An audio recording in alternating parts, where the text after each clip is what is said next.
Let's talk about going on to what exactly is a credit score.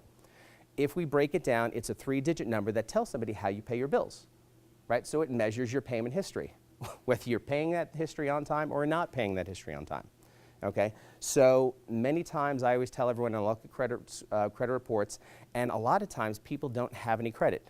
And I'll say, okay, I see that you don't have any credit cards, and that's what I'm going to refer to at the moment. And I say, do you not have credit cards because you don't want it or you can't get it? And I warn them it's a trick question. And they, and I'll get 2 answers. Oh, no, you got into trouble years ago. They swear off credit cards. They got a debit card and cash, which is kind of the same thing because it's coming out of the same area. But I tell everyone, well, listen, if you don't want it, tough. My job here is to tell you the truth, whether you like it or not. I'm not here to tell you what you want to hear. I'm telling you what you need to hear. At the end of the day, removing negative information from a credit report typically lowers your credit score.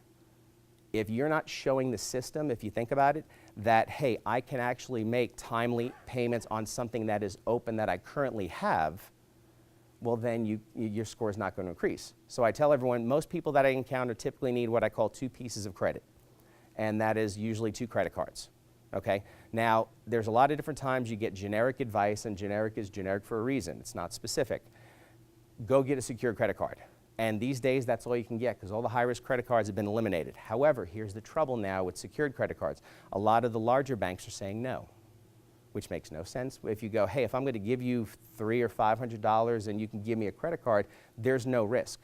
Banks are still saying no. There's a lot of banks that say yes, and you got to know which ones, but you just don't want to tell somebody blindly, hey, just go apply for a secured credit card. What if they go to 2 companies and they say no? Now there's 2 hard inquiries on their credit with no approval.